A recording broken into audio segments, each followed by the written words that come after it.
Thank you for joining me on another episode of Grieving Voices. Today, my guest is Ruthie Bowles. Welcome, Ruthie. Thank you for being here. Thank you, Victoria. I'm really happy to be here. This is going to be a much needed conversation around the military, and we're both service members. hmm Um, please share with us a little bit of your background, and we'll go from there. Okay, awesome, awesome, awesome. So, yes, I am a veteran. I joined the US Army when I was 18, right out of high school. I traded a scholarship for I traded a scholarship for boot camp, basically. Wow. And they got me because they didn't get me, but I was planning on going to school for cultural studies. I hadn't picked my geographic region or culture of specialty at just at that moment. But they told me, like, hey, if learning languages and stuff is what you're interested in, we have jobs for that. And I was like, oh, really? That's interesting. And they're like, yeah, and you can get to go to the California Language School, Defense Language Institute in California, Monterey, beautiful Monterey. And you get paid, and that's your work for the whole time that you're there. And I was like, that sounds legit. And I don't have to waste a bunch of time on useless classes like more calculus. Useless to me. Yeah, Anyways, right. I have yet to use high school calculus. Um, and so, yeah, so I joined right out of high school. And so I consider myself a very fortunate, I don't want to say lucky because that was my choice to join, but I'm very fortunate millennial in that I do not have any student loans because I opted to join the military instead. And I went through California. I was in school for tech, or I was in Texas for school, and I did some training in Arizona, some training in Washington D.C., which was fantastic. And then I deployed to Afghanistan. I met my husband in Afghanistan, and we had a long distance relationship for a while because he came back before I did. And my first duty station was Fort Campbell, Kentucky, and that was where I deployed from. Came back. I was stationed in Georgia, and after that, and then stationed in Texas. And I ended up getting out because just a week before, my husband was actually going to relocate to Maryland for a while for work. And then I was planning on requesting a change of station and going there. Since I was coming from a training duty station, they typically give you your next assignment. And I hadn't been assigned to Maryland yet. A week before he left, I found out I was pregnant with our third child. And so I did the math and I was like, ooh, so I already have two toddlers, and then I have the baby, and then I'd be here for more time by myself. Yeah, no. I'm not, I can't do that. Like, not, especially not on a training base in Texas where no, neither of us has any family, no support, no nothing. So I was like, yeah, I can't do that. So I separated and I became a stay-at-home mom for a while. Then we decided to stay in Maryland and we wanted to buy a house. So I went back to work as a federal contractor. The way we were set up in the company, because we were set up by language, I had no options for promotion or anything really. And so that was incredibly disheartening as like the high achieving person that I am. So then I started to explore alternatives and I started consulting on the side in marketing of all things. No experience there, but that's what the military taught me is, hey, you don't know it, you can learn it. So that's I what would I agree with did. that. Yep. Yeah, right. And so that's what I did. I learned it, and as I got more results for clients, I got more clients, and then I was pregnant with my fourth child, and I used my maternity leave to quit my job and grow my business, to a full-time capacity in that 3 months. And that was in 2018, and here we are, still going strong, full time. Things look a little different with coronavirus and everything. Um, but one of the driving parts in terms of what we're talking about today, and when you look at that timeline, is that when I got out of boot camp, basic training, and I was in California, I experienced my first sexual assault while I was in California on that training base. And it was somebody I was dating, but it was an incredibly unhealthy relationship. And He was very emotionally and mentally manipulative, really good at gaslighting and, all of those things. And then right after I got home from deployment, so I was a sergeant at the time, and I experienced my second sexual assault. It was the day I got back, that night, in my barracks room. And it was completely like I barely knew this person. It was a completely different scenario. It was a completely different situation. And so those two occurrences really had a serious impact on me, of course, um, a- as I built up to the, going through the ranks and getting promoted. And then even like on a personal level, my relationships, and then even some of the PTSD I suffer now, which, I mean, some things happened while I was still serving in terms of like the PTSD symptoms that I experienced, but there were some that cropped up later after I became a civilian, working in on a base where there were a lot of military members. So I know we'll get into a lot of that stuff, but that is a big overview. I'm married. We live in Maryland. As I said, I've got 3 goats, 12 chickens, 10 ducks, and I have 4 children, 3 boys, and my youngest is a girl. So we've got a lot going on over here. A lot of ducks. Yes. Oh, that's awesome. Um, let's go back then in time to that first experience, because what many people may not think about as sexual assault within a relationship is that, yes, you can be sexually assaulted in a relationship. And because no is no. And so take us back to that time and how that changed things for you moving forward. Yeah. So reflecting on it, um, I like at the time, like, and anytime something horrible like that happens, you of course like wish that it hadn't, you know, because it's horrible. But at the same time, as I mentioned, like the relationship was incredibly manipulative. He was my first relationship since I joined the military. I had a long distance like boyfriend from back home, and that didn't pan out. Imagine that. And coming right out of high school and being so young.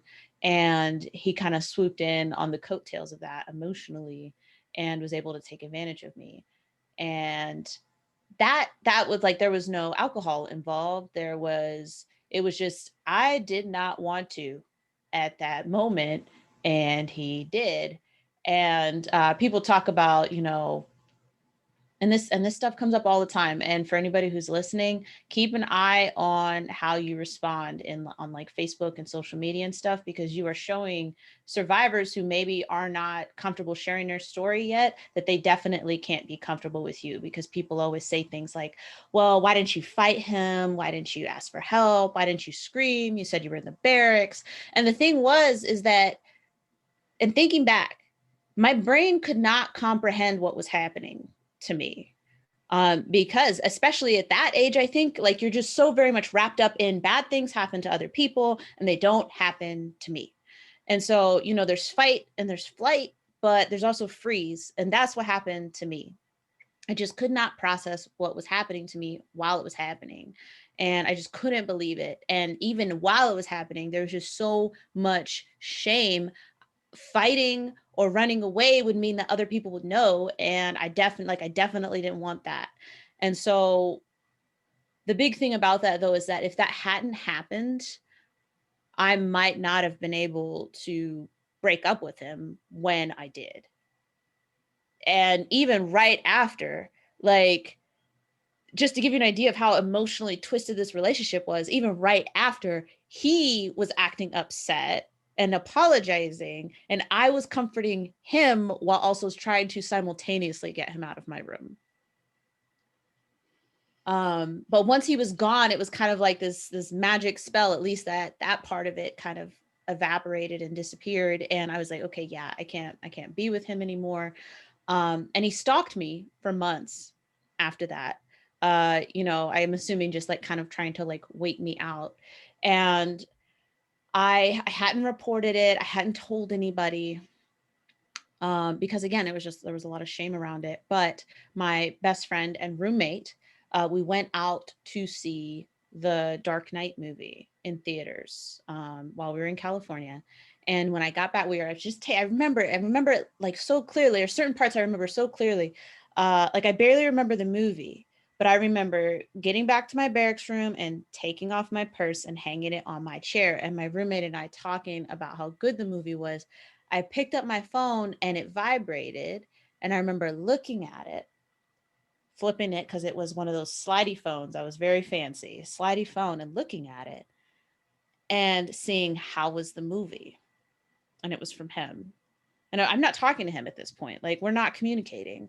And so either one of his friends told him I was there, or he followed me there, or something else. Like, it was just, it caused me to freeze and chills. And so that was I was like, okay, I'm going to report it because he's obviously not going to stop. And this is getting even more dangerous and more scary, you know?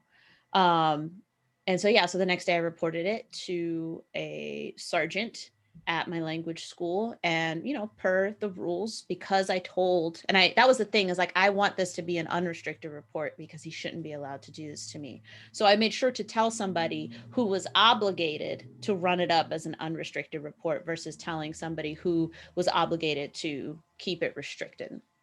And so I ran through the whole process that day. Um, I might have chosen to tell him, that sergeant, earlier in the day, if I had known that like it was going to kick everything off the way that it did.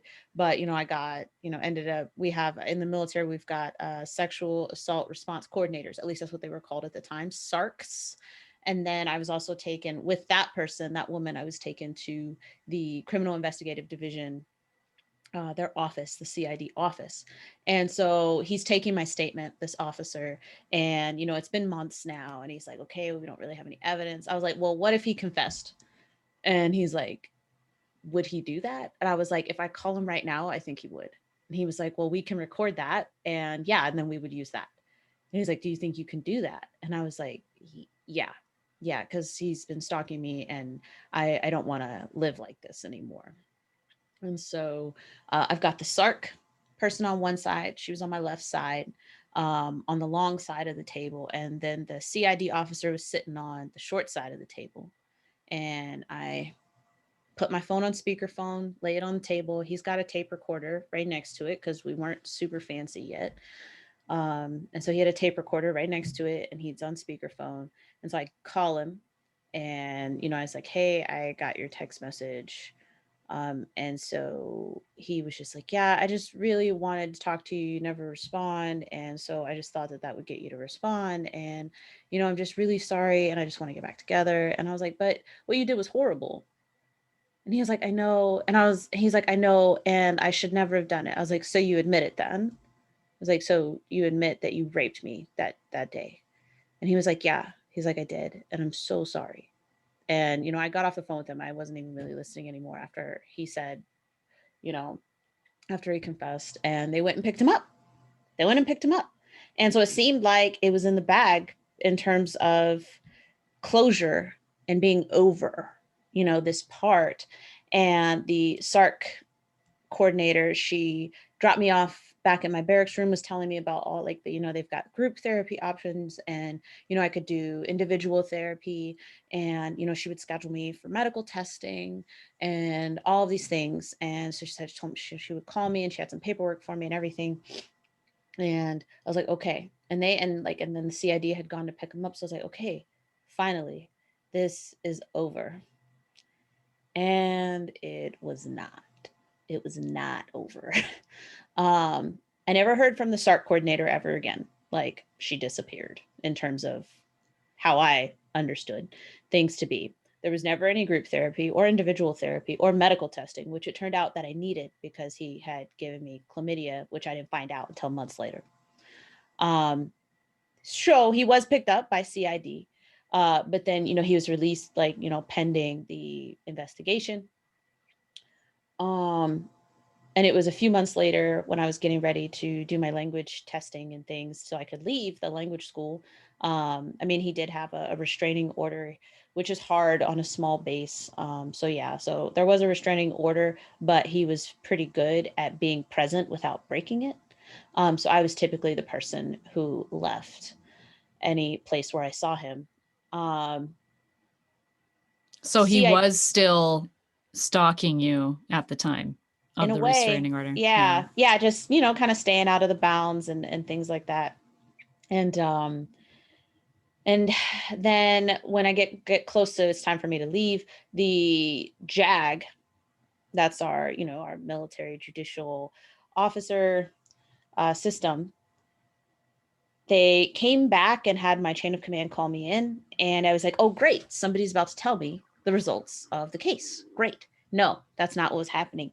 They called me back in because CID had stored my recording, which was basically my only piece of evidence. As compelling as it was the only piece, next to some sort of HVAC unit or air conditioning unit or whatever that malfunctioned and destroyed my tape as well as some other people's things.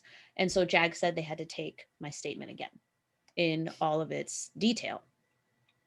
And so I gave it again, not thinking, and then it was just kind of like, okay, I took it, and then I just wanted to forget about it again because I needed to go take this language test so I could graduate. And it was actually around that time because you're doing processing to get off the base, so part of that is medical. So I did do testing, and that was around the time as well that I found out that I had chlamydia. Thankfully it wasn't anything permanent, and I was able to get rid of it. But it wasn't until I moved on to my next duty station where the JAG office was headquartered for the two bases. It was at the next duty station. I walked past it every day, wondering, like, man, what happened? What happened? And then a few months I had been in there and I started seeing some of his classmates show up. And I was like, what if I walk past him here? Like, nobody has told me what happened, like with my case. So one day I go to the JAG office, go up to the appropriate floor, I sign in, and I end up in front of one of the same JAG officers who took my second statement after my evidence was destroyed. And she was incredibly uncomfortable. And she was like, so nobody told you what happened with your case? Like, somebody was supposed to tell you, like, didn't you get contacted by SARC? I was like, no, I never heard from her ever again. The day after the day I reported, that was the last time I saw her. So can you please just tell me? And so she, as I said, she was incredibly uncomfortable. And so she told me that because my evidence was destroyed and all they had was my statement, the Air Force had opted to give him a letter of reprimand. So that was the other part where it was confusing, was that it was a joint service incident. And so the Air Force was in charge of determining what his punishment was to be, not the Army. Mm. And so the Air Force decided, probably based on the merits of the fact that he was such a great airman, because he was, at least on the surface, right? He got a letter of reprimand. And so I left the office feeling just like completely let down. Um, like I had wished that I had just let him continue to stalk me until we left. Because that whole process, like, because it was an unrestricted report, even while I was still at the language school, like there were people talking about me and all of this other stuff, and because he was such a good airman on the outside and he was very charismatic, had a ton of friends, like, so then now all of his friends hate me. It was really bad, and I regretted reporting for sure. So when it happened the second time, like, I was just like, nope, y'all are not doing this to me again. And I'm a sergeant now. And I was assaulted by somebody who was one rank lower than me.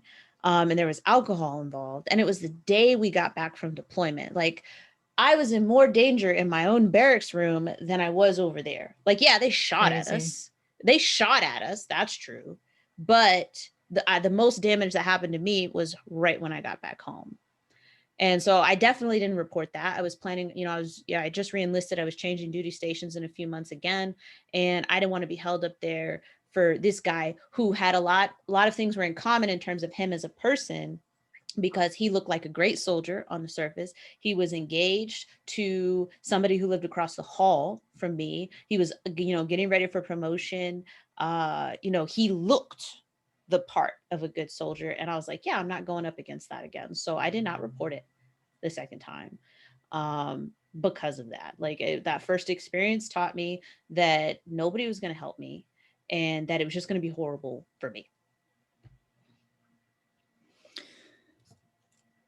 Thank you for sharing, first of all, your story on that. And I'm curious too, and maybe the listeners, what were there warning signs for the first time with that? Um, I mean, just the whole relationship was bad. Like he was really good at guilting me into things and making it seem like any emotional hangups that I had were like hurting him. And I'm an incredibly empathetic person. I qualify as a highly sensitive person. And so I'm very sensitive to the emotions and what I perceive as the needs of other people.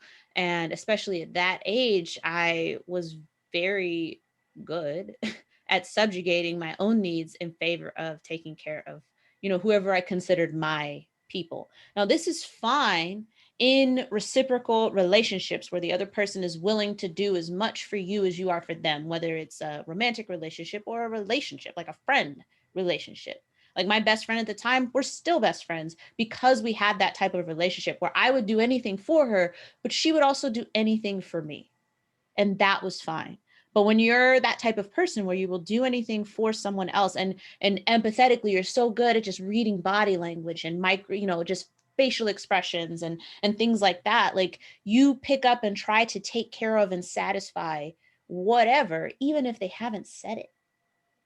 And they can hurt you almost as much as if they had, actually struck a blow with a facial expression or a shift in body language because you're so in tune with the people around you. And so the whole relationship was a warning sign because he was that type of person to take advantage. The whole relationship was bad. But the thing is it looked great on the surface. Like many things, it looked great on the surface. Um, we looked like a good couple. We did all the right things. We went to the movies together and we studied together. We went to go eat and we liked to dance. Like on the surface, things looked good. And so the only person who would have been privy to the warning signs probably would have been me. But I just wasn't aware. Um, and because of the huge culture shock too of joining and basic training, like you volunteer in the United States, you volunteer, but you're still ripped away from everything, right? Like all the people, as long as you have a healthy home environment, all of the people who love you and your friends and everything that's familiar, you're ripped away and thrown into this thing. And when I went through basic training, they still screamed in your face. So like, Same. right, like I remember crying the first day because like I'm like I could have been in college and here I am getting dirty and dusty and there's dirt in my eyes and I'm just crying into the dirt because I can't do all these push-ups that they want me to do. Like the culture shock was still happening even at the language school. It doesn't wear off because you're still adjusting. And then of course having the relationship with the boyfriend back home go bad, coupled with all of those other things. I was just like a quivering pile of vulnerability in a set of ACUs, the Army Combat Uniform. And like just waiting for somebody to walk by and take advantage. And maybe that's something that should be more readily considered, at least in terms of training soldiers, probably very much like college students, but with a bit more extreme when compared with the college experience in terms of how you're pulled in and how you're broken down and built back up. I obviously was not built back up in some of the right places. And basic training is not necessarily meant to give you, emotional resilience and understanding, how those types of things can happen to you in relationships. They don't put those up on the quarterly slideshows. Well, one thing too, the military doesn't take into consideration, and I've spoken about this before in other podcasts and things like that, but that they never really do a screening of what's happened to you What have you gone through in your life?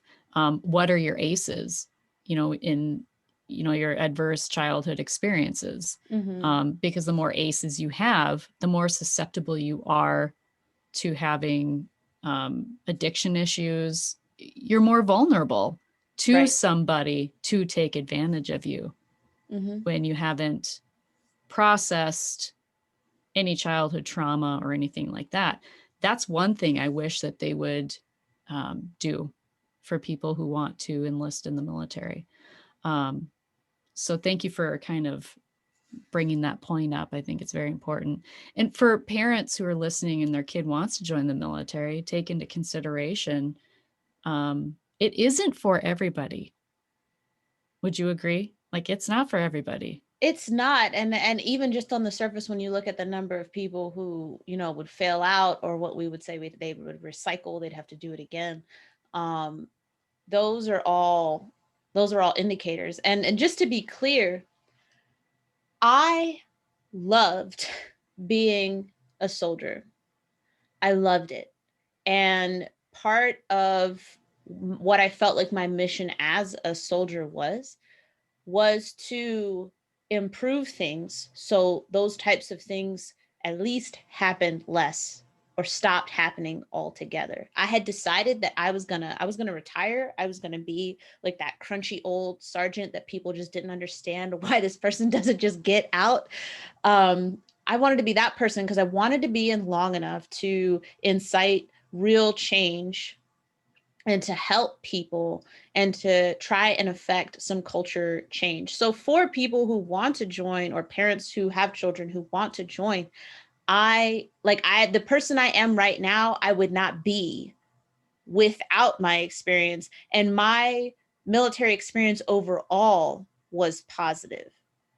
It was like I said, if I hadn't felt like I had to get out when I was pregnant with my third child, I would still be in. But maybe instead I would be, okay, now, Ruthie's Master Sergeant Bowles or something. I wanted to be a command sergeant major. And I wanted to make serious changes within what we call the Sexual Harassment Assault Response Program, SHARP. I wanted to be involved in making serious changes there. Um, so just to be clear, I do love the person that I am right now. And again, looking back, like I can't say I wish those things hadn't happened, because I've learned that I was strong enough to bear it. And now I'm in a position where I can talk with people like you openly about it, and hopefully give some encouragement and energy and hope to people who aren't yet at a point where they feel comfortable sharing. Because when something like this happens, you feel incredibly alone, and there's just so much shame that you bear that is not your own. And that is the position I'm in now, is that I can share. At a minimum, I can share and hope that somebody will hear it who needs to hear it. And it just gives them something, whatever they need, whatever they can extract from my story. I hope that they extract it and they can take what they need from it. And so that is the position I'm in now. And I'm just grateful that I was a strong enough person to be able to bear it and then move forward. I would agree too. Like, if it wouldn't have been for my military experience, I wouldn't be the person I am today. It was a very positive experience for me as well. Um, I'm just saying, for someone who's gone through, sexual trauma or things like that, um, broken homes, for a lot of people, it's a way out. They Yeah. join the military because it's a way out. They're escaping something. And so in those instances, and then you go and you deploy, and some people deploy time after time after time. And that's where the mental health crisis within the military Mm-hmm. is what it is today. Yeah. And so all of it plays a factor in things that need to change and be addressed. And I think there's strides being taken in doing There so. are. Um, there was actually an episode of ABC 2020 I just watched this last weekend. I DVR it, DVR a lot of crime shows. Anyway, but it was about Vanessa Guillen, and she was I believe, a private first class, up Yes. for a promotion, who had been um, being sexually harassed by a fellow soldier who was higher ranking than her, I think a sergeant at the time, and ended up being ultimately murdered by him because she was going to report it. And um, towards the end of the episode, Representative Jackie Spear, I'm not sure how you say it, she's a U.S. House of Representatives in California, she had said, and I want to share the statistic because I think it's important.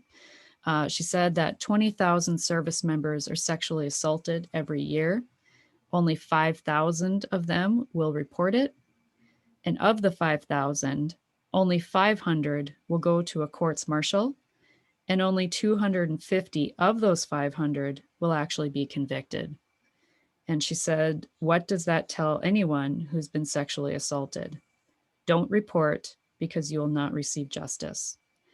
And I think this is very similar. I mean, this story, and this was at Fort Hood, which Mm-hmm. has this story really opened a can of worms on It what was did. happening at Fort Hood. And there's a huge internal and external investigation going on right Yep. now. But I think, though, that story is one of millions.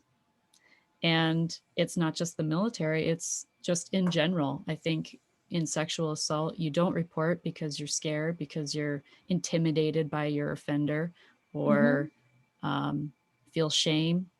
Yeah. Um, And her numbers in terms of who it's happening to, like I would even question those, right? Because you can't, like, we in the military, we've got the restricted and unrestricted reports, right? But then you also have people who don't report at all, yep. right? Like my second one was not counted. Why? Because I did not report it at all. And I lived in a military barracks. Our floor was male and female. Half the floor was female. So he just walked down the hallway, you know? And that's just, it is what it is, at least in terms of how things were set up and how vulnerable, a position we were in. But you can't count people who don't report, not necessarily. So even that 20,000, like that's an estimate. That's an estimate. Sure, for sure. And I'm willing to bet that it's worse because alcohol, abuse and such runs rampant, especially when you look at the bases who deployed time and time again. The base that I was on, where I deployed from, they were like 12 months on, 12 months off, so they deployed pretty much every other year. um, and then they just plug you back in. They're like, yeah, okay, you're back now. Don't crash your car or that new motorcycle you just bought, which happens all the time. Well, and you're so young, right? Like you said, Mm-hmm. 18. Like you don't know yourself when you're 18. I think some people, we don't, I don't even think I really knew myself until, oh gosh, I'm still learning myself. 35. Yeah, yeah. I'm Like, still learning new things about me. It's wonderful. yeah. So I think it's just like, how can you possibly, it is, there's just so much responsibility. First of all, I think that we have when we're in the military, when you wear the uniform, and there's a different culture there for sure. Yeah. Um, how has this impacted you, do you feel, as a parent? So this my experiences, to be honest, anytime, and I mean, it's not that anybody has a way of knowing, but anytime somebody says that it's easier to raise boys than it is to raise girls, anytime somebody says that, I like, whether I see it on Facebook, somebody says it out loud, I always reflect on my experiences. I don't want to say that it's like a trigger exactly, because I don't, at least not anymore. Emotionally, I don't like spiral necessarily, but I am a bit more vocal about it now. But I was a girl, right? Young woman who was sexually assaulted twice.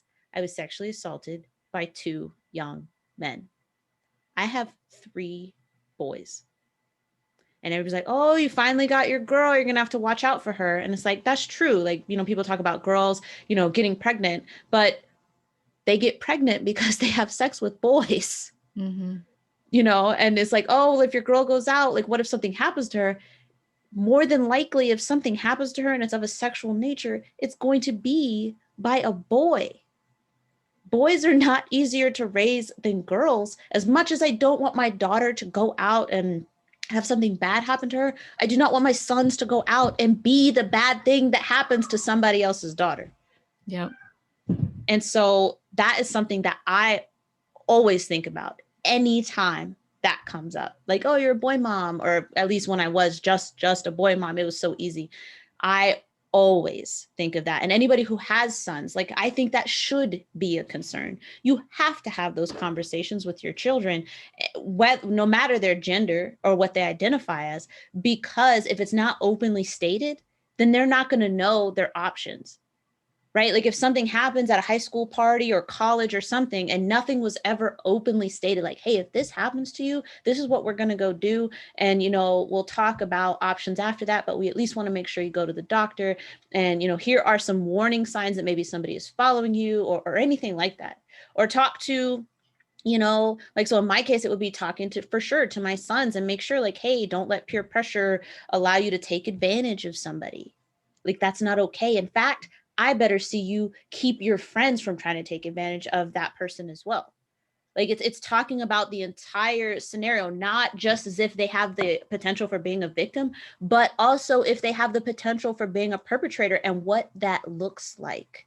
Because as a culture, a dude, and I'm using this as a stereotypical setup because anybody can be sexually assaulted, but especially in the military, a dude, hooking up with a girl who's had too much to drink, that's a high five moment. College too, especially, Right? right? Yeah, notching Yep. the bedpost, good for you. You got game, ladies, man. That's Yep. what that is. That's how they see it. That's how they're taught to see it. It's a display of their masculinity. When instead, it should be viewed as, hey, you're a perpetrator. You're taking advantage of this person. That's Yep. how they need to be taught. And so that is what I feel is my responsibility as a parent, is to do that for my children, not to talk to them just as if they only have the potential to be victims. We are human. There's a duality in us for great good or for great evil. And it's my job as a parent, I feel, to prepare my children for either, to prepare them for the fact that they may be in a position one day where, no, they weren't like following, maybe some stranger from a bar or something. Maybe this is somebody that they go to class with or work with. So no, you weren't like stalking them down the street and hiding in the shadows. But that is not what the vast majority of sexual assault perpetrators look like. They don't look like somebody creeping in the shadows. They look like someone you know. And Yep. we have to be more open in talking about that, especially as individuals, in terms we have the power to either, be somebody who steps up for people who are in a vulnerable position, or somebody who takes advantage of people in those vulnerable positions. So as a parent, it's something I think about a lot, especially as I look at my kids. And my oldest one is 9, and my youngest one, she's 2.5. And it's something I think about a lot because I want to share my experiences with them, not in such a way that it like scars them necessarily, but I often hold myself up as, hey, this could happen. And if you learn something from my story, whether you know me or you're my child and it's intimate, or you're my brother or my sister, because I have 5 siblings, whether whoever you are, if you take something from this story, then great. And that's why I try so hard to openly share it. So even with my kids, it's being very open about, okay, she said she like, so Evelyn, that's my daughter, sometimes she doesn't want a hug. And the boys get sad. They're like, oh, I'm sad that she doesn't want to hug me. I was like, okay, well, give her a few minutes, maybe you can ask her again. But she said no right now. So you need to leave it alone. He's like, well, she gave me a Perfect. hug.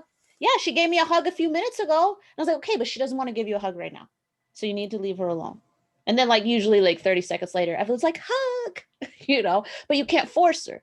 And it's even the same among the boys. Even when they're playing, it's like, okay, well, Cameron says he doesn't want to play anymore right now. You can't just keep roughhousing with him and he doesn't want to play anymore. He said not to touch him anymore. But we were just playing. I don't care. He said he doesn't want to play anymore. No is no. No is no. And if we don't, I absolutely, I love that this came up, because when you don't instill that in your child when they're young, that no is no, and when I say no, it deserves to be respected, Yeah. that someone will stick up for me if someone isn't listening, right? Will be Yep. my advocate for me. How do you ever learn to say no when you're 16, 24?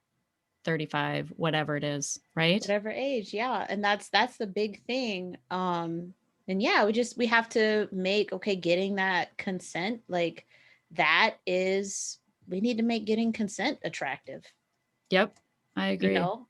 Like having those types of discussions, like and it's all, I think it's probably a larger conversation, but it's all shrouded in the general sense of shame we have regarding almost anything of a sexual nature. Right? So if the very act itself, even when it's among consenting adults, is shrouded in even a layer of shame, how, like, anything that comes after that just has additional shame. Like, even for myself, being in a relationship, I'm married, um my experiences made it really hard to talk about certain things, whatever it was that I was interested in, things that I liked, things that I didn't like. It made it hard to even on the emotional side of the relationship to be comfortable with any type of confrontation. Because if I like, then I, after the first time, I went through this phase where it was like, well, if I don't say no, then you can't take it from me, right? Whatever it is, if I don't say no, you're not taking it from me. But I mean, if I give my consent 100% of the time, even if I technically don't want to, I mean, that was an internal battle that I had to learn how to fight, because I was mostly on my own. Um, but yeah, we have to make getting consent and having those types of conversations an incredibly attractive thing.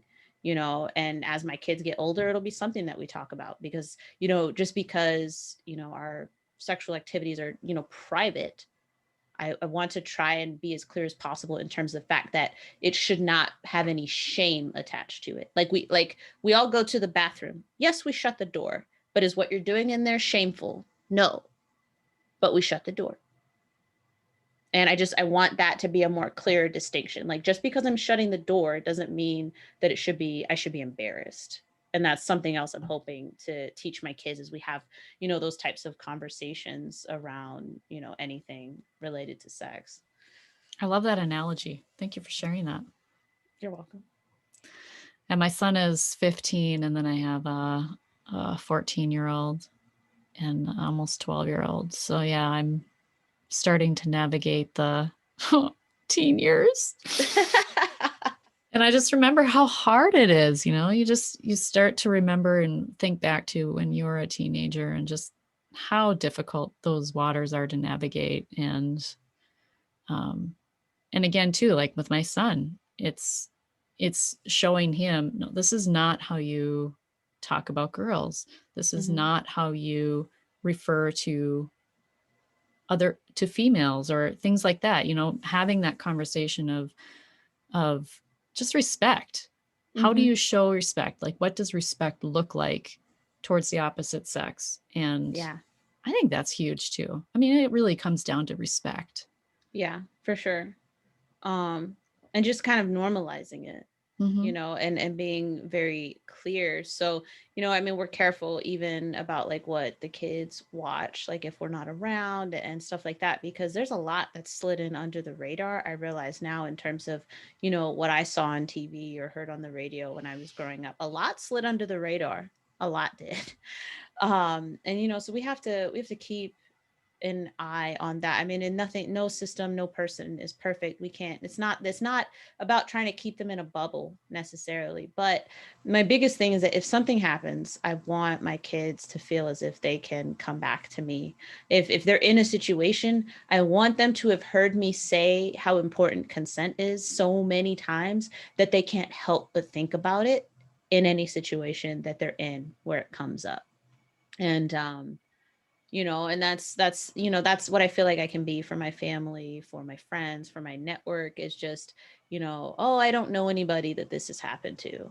It's like, well, no, you know me, and I can tell you with 1000% certainty, as mathematically improbable or impossible as that is, that people, they're Mm-hmm. just not comfortable sharing with you, but Yep. you know them.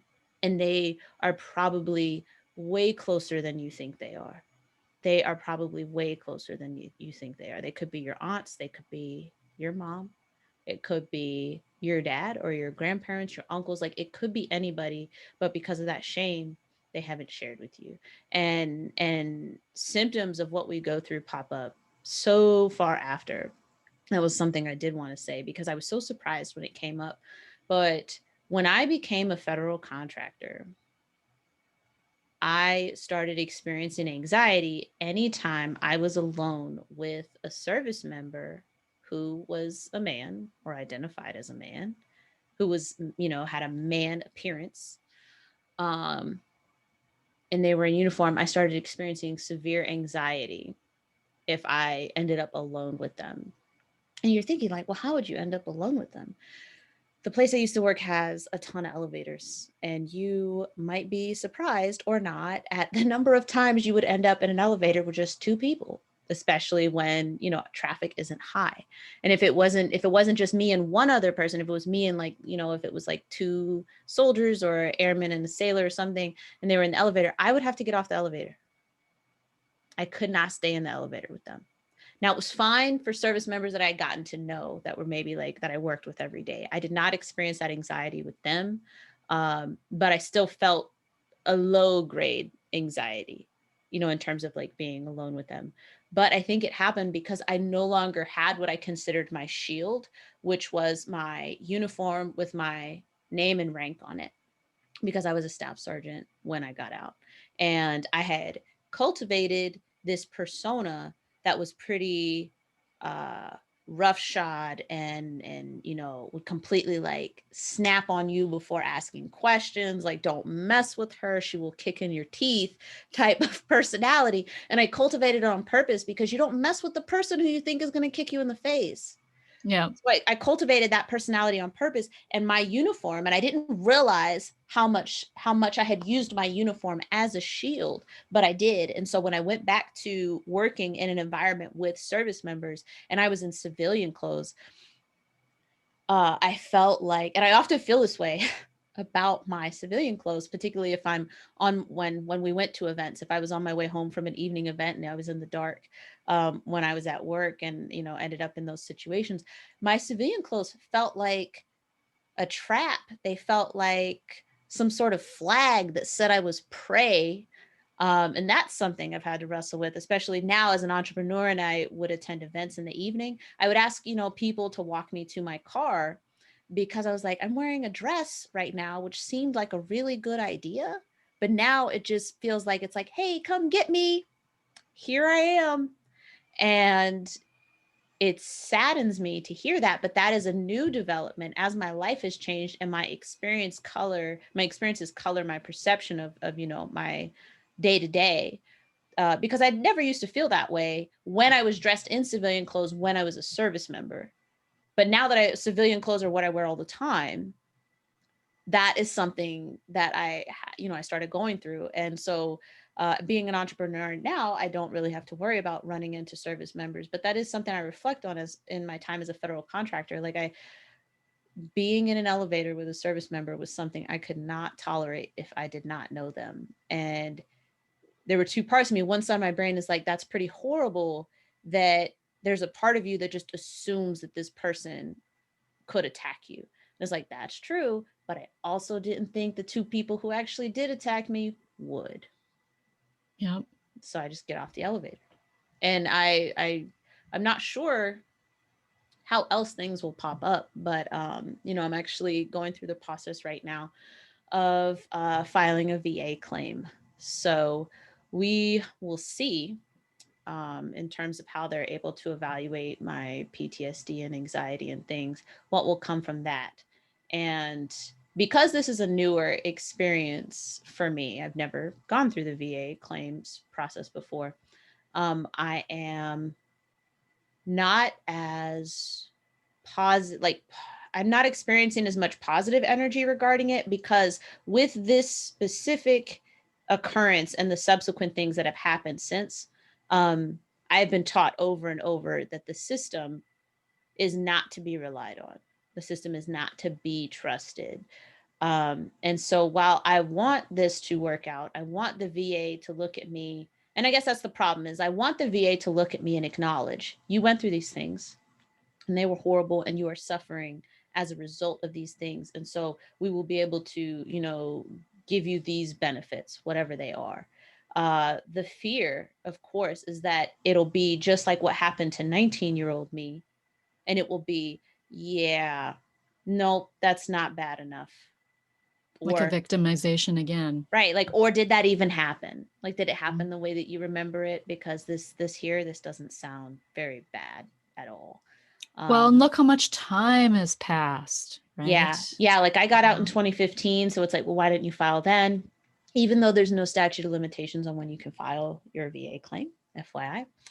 Um, so yeah, so it's just so we'll see what happens. But my fear now is that of course the process will dig deep into my case, my reported case at least, and come up with nothing.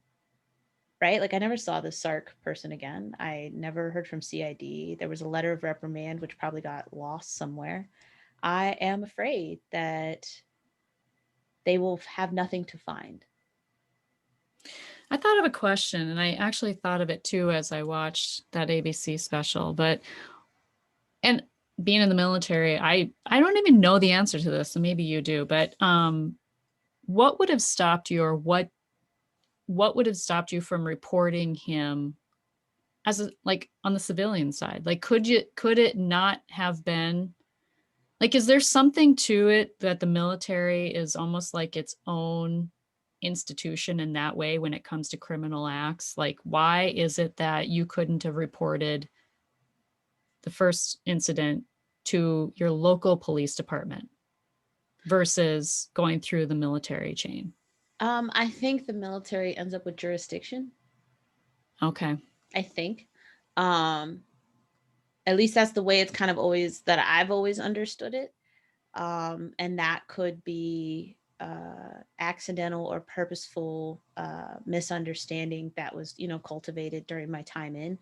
But it's my understanding because we have our own, technically we have our own law type structure, that unless you go out and do something like a soldier who's out there drinking and driving, yeah, they're getting arrested. They're getting arrested. And I mean, it's incredibly likely, though, that if a chain of command is like, hey, police department, we're actually going to give them to the MPs. And I know that most civilians feel like our military police and structure and our law and stuff is actually more harsh than theirs. So they probably happily hand them over. But, if you're out on the town and you're speeding, you will get a regular person ticket, but if you're on base, you will get a ticket from the police on base.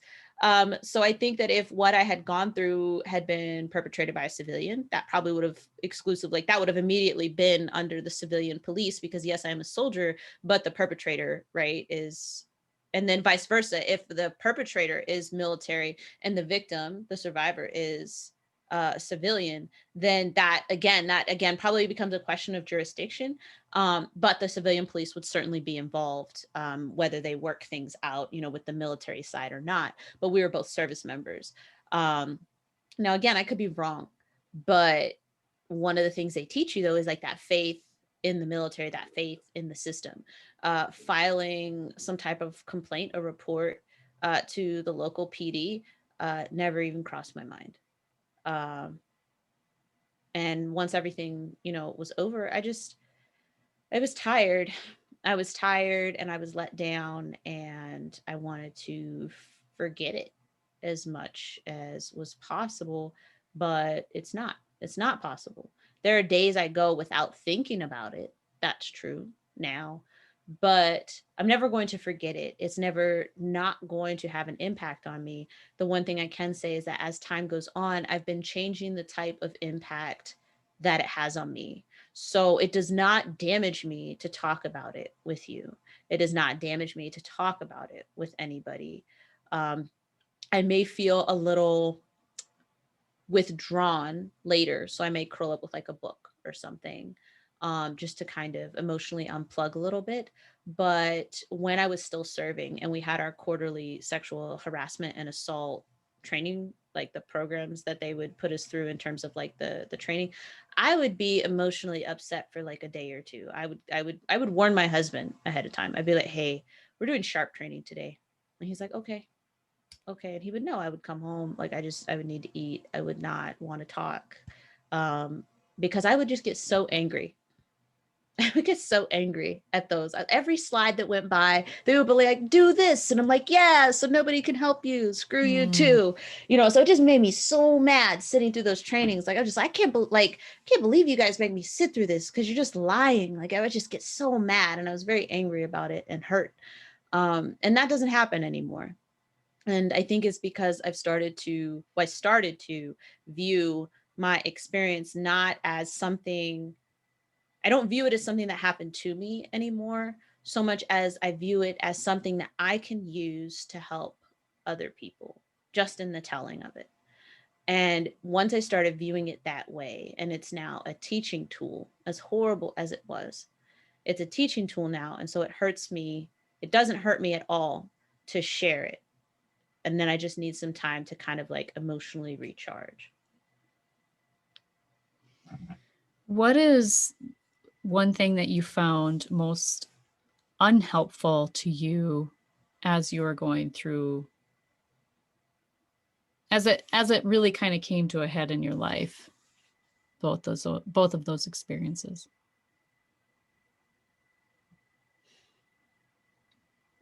The thing that was definitely the most unhelpful was trying to figure out what I could have done differently. I'm a big believer in, taking ownership and responsibility for things. And so um, I was raised that way, but I was applying it wrong. I was trying to figure out how I could have changed what happened to me, not including in my analysis that I had absolutely no control over their choices. I had no control over them, what they thought, what they felt, what they decided to do. I had no control over that. And I kept plaguing myself with that question. The same question that other people, well, what were you wearing and all these things, right? Like, what Mm-hmm. could you have done to keep yourself from being assaulted? Like, what could I have done? Especially the second time, because it was like, I just let an F bomb go because I was about to drop one, but it was like, what the heck? Like a second time? Really? Like, what are you doing? What are you doing that it would happen to you a second time?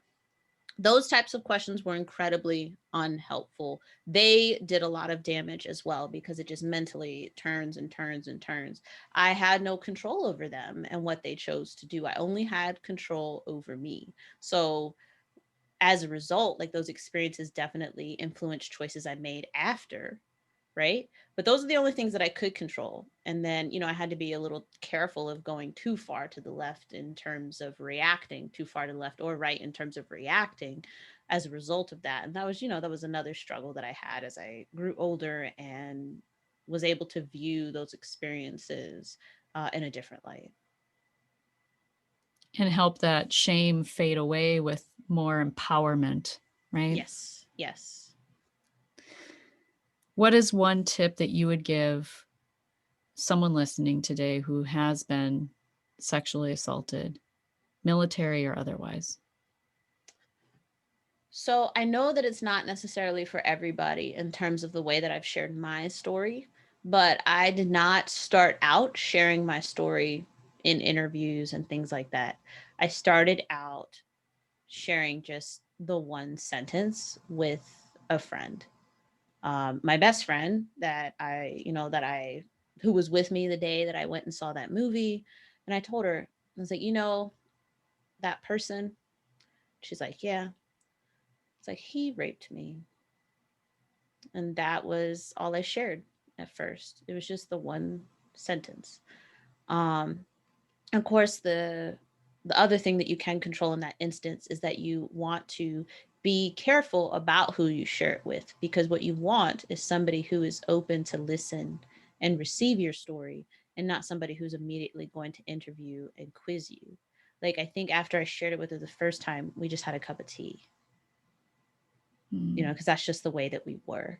But there, even like I said, like it's not about getting on and interviews and things like that. Like, that is the way that I've chosen to use my story. But if you can share it with somebody and receive maybe some of the compassion that you haven't been able to extend to yourself, that was something that helped me a lot initially, because I felt like I was able to tell somebody.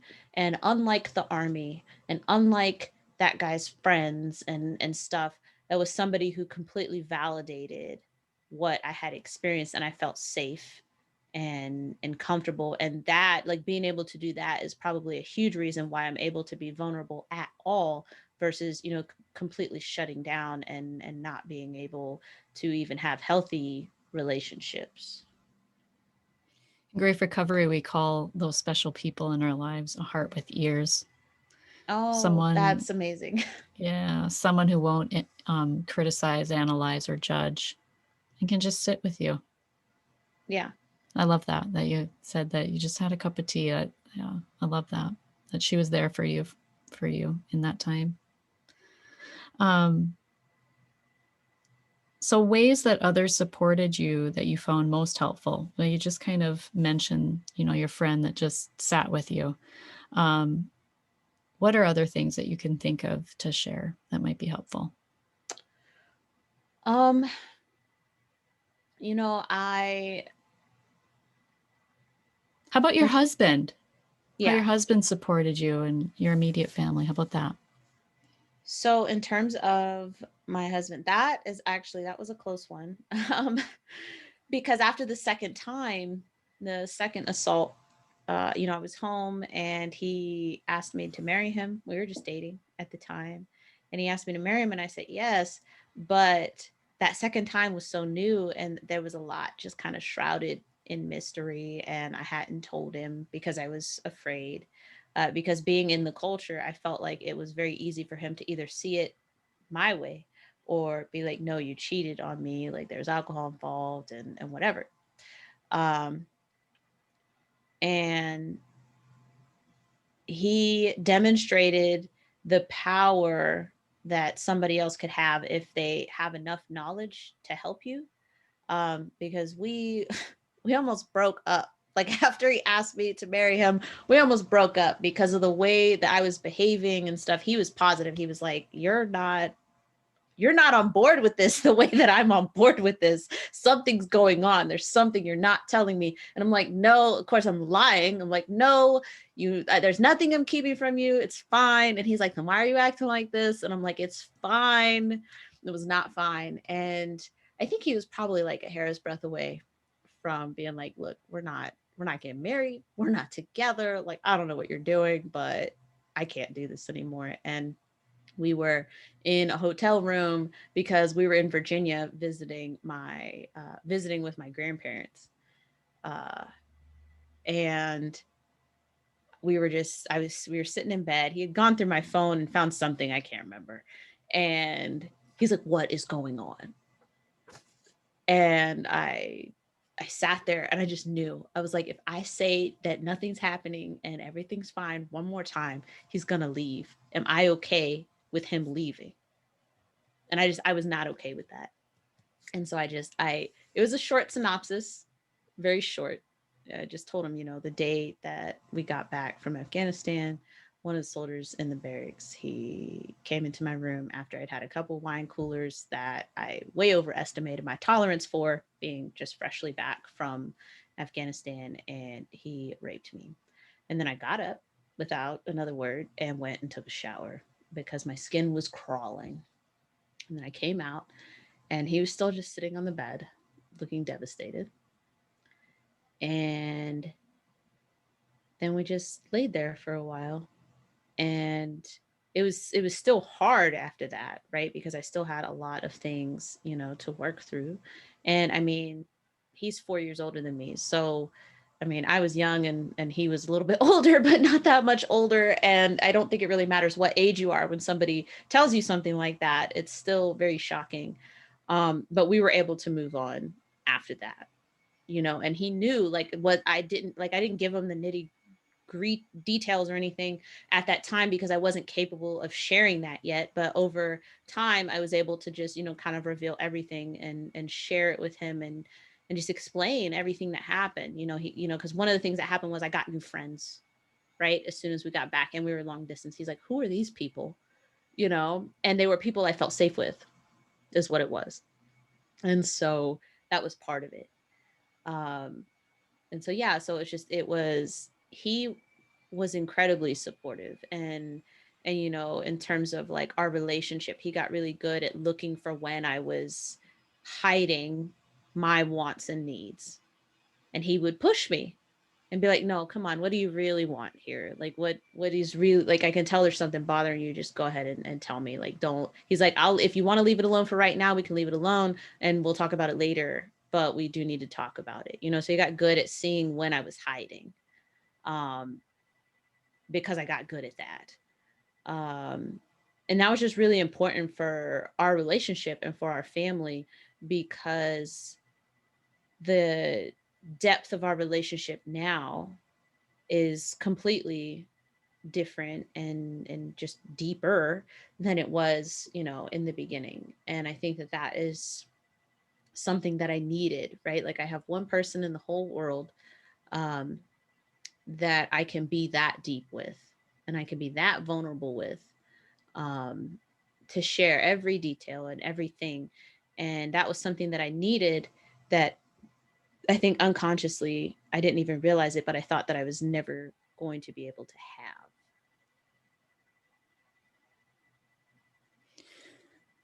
So my question too now is, when you weren't talking about it, what were some of the characteristics?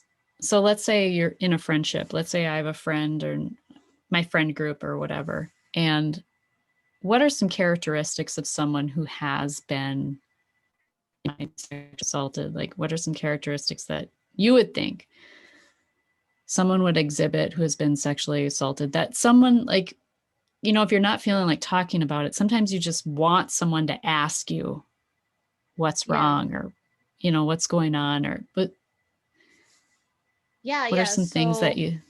So some people think, like, so one of the big ones, especially after the first one, and I was so much younger, I was 19, 20-ish, 18, 19 was when it happened. And so it rippled through my early 20s. And arguably the second one happened still in my early 20s. So it just was not a very good late teens, early 20s for me. So a lot of people think that if you are sexually assaulted, then you would not want to have sex at all anymore, right? And that is actually not necessarily true for everyone. For myself, at least, after that happened, and there was probably like a refractory period where I was just like, this is all overwhelming. I don't want to, like, everybody get away from me. Once I got to the new duty station, I was at that duty station for like 6 months, and I think I must have had like, I mean, for me, it was a lot, but it was probably like 5 guys that I dated in sequential order, not concurrently, but like I dated. And because we were dating, like as soon as they were like, yeah, you want to go to home base, I was in that position where I was like, well, if I say yes, then they can't take it. So I said yes. Right. And so I think that was something my roommate picked up on, was kind of like, hey, not judging exactly, but your patterns of behavior are a bit different than they used to be. Like the whole time I was at the language school, which was like a year, I was with my boyfriend long distance, and then that one guy, and then we get to a new base and I'm running through them like water. So it was a very serious change in behavior. And the reason why, like I said, was if I'm not saying no, then you can't take it. And then it also kind of having them as like, dating them and them, being boyfriends or whatever, it kind of helped protect me in terms of, I could always say, well, I have a boyfriend. Instead of saying, actually, I just don't like you. And then having somebody get offended and then, attack me or something later. So changes in behavior are probably a pretty big one. And then, to be honest, gaslighting. Like if you're sensing that there is a change in behavior, change in attitude or something with somebody, and they're insisting that you're crazy for it, there's probably something going on, because I was good at that too. I mean, I had a very horrible good teacher, but people would be like, "Oh, you're acting really different. Are you okay?" And I'm like, "I'm fine. You've been acting different though." You just completely turn it around. Like, or maybe not even gaslighting, but you bring up them and then they ask you about something about you. Like maybe last week you were complaining about your boyfriend or your girlfriend, and then you ask about them and they're like, "No, yeah, I'm totally fine. But what was going on with, you and Stacy, or, you and John? Like what happened?" And then now all of a sudden you're like, "Oh, yeah, that happened." And you're completely distracted now. So they become really good at misdirection. And so if you are worried about somebody, you're going to have to be gentle but focused. You're going to have to be gentle but focused. And you're also going to have to realize that it may take you more than one try. Because that's the other thing. Like, are you just testing me? Like, are you just trying, or like, are you in it to win it? Are you actually in this with me? Are you ready to hear what it is that I could tell you if I choose to? Now, if you're just like, "Oh, are you okay?" And then you believe me when I say that I'm fine, okay, well, you obviously weren't ready to hear it. But I mean, in a way, that's kind of what happened with my husband when we were engaged, right? Like he kept insisting something was wrong. And I was like, "Nope, you're not ready for this." You're not ready for this. And so I just kept insisting, and he kept trying and he kept trying and he kept trying. And then it just reached a point where I was not okay with him walking away because he had tried so many times. And that it was just that I was afraid of telling him. So it got to a point where I was positive he was going to walk away. Either he was going to walk away because I didn't tell him, or he was going to walk away because he didn't believe me. And in such case, I probably shouldn't be with him. Or he was going to hear what I had to say and he was going to believe me. So in those three scenarios, two of them, he was walking away anyway. Right. So at that point, I'd reached a point where I just felt like I didn't really have much left to lose in terms of him and that our relationship. But that's the big thing. You want to be gentle, but you want to be focused, because your first attempts at trying to get them to confide in you will probably fail. They will probably fail unless you catch them at just the right moment. Um, but if they've had time to kind of fortify, and that shame to kind of weave into their barriers and things, it's probably going to take you more than one try. And it's not a reflection on how much they like you or love you or anything like that, but you are literally wrestling with this monster and you just can't do anything else. Like I don't have the space to trust you right now because I am wrestling with this inside of me. And you're going to have to knock on this door more than once, because I am fighting so hard here and I'm exhausted. And the first few times that you try, I just can't open that door. I can't do it. Because how do I know you're not going to come inside and transform into another monster that I have to deal with? I have to wrestle with the assault and your rejection, and you saying that it was my fault or I could have worn something else or not gone out that late. Then I have to wrestle with both of those things. So that's why I think sometimes it takes more than one try. Like you would think, if you've never gone through anything traumatic like that, that's so tied up in the shame as well, you would think, "Well, why don't you just tell me? You tell me everything." It's like, well, I've never had anything like this to tell you before. So you got to be gentle, you got to be focused, and you just got to be in it for the long haul, because them telling you is definitely not, like, that'll might be one of the hardest things that you are able to do initially in terms of getting them to confide in you, but the battle, isn't over for that person. It's grief that never goes away. It just changes. Yeah. And so, and with grievers, just this is what we say too. Like, if you want to be a heart with ears, you just show your support, let them know you're there. And when they're ready, you'll know. They'll let you know, right? Yeah. Thank you so much, Ruthie. Is there anything else that you would like to share today? um I want to say thank you for, building the platform that you've built. The topics that you touch on, that you dive deep on here, are not topics that people consider for everyday consumption. But but they are topics that somebody somewhere is going through every day, and this is one piece of the story that I've shared, and but we all go through a variety of different things, and this experience does not define my identity by any stretch of the imagination, but it does help so much to share. And I know that you're helping a lot of people, um, by addressing these topics that people are like, oh, that's not polite conversation, or that's too heavy. And it's like, okay, well, this is something that we're walking around with every day. You are surrounded by people who have things that are too heavy every day. So just thank you so much for opening the floor for, these types of conversations. Thank you for sharing that with me. It means a lot. Yeah, my why is pretty big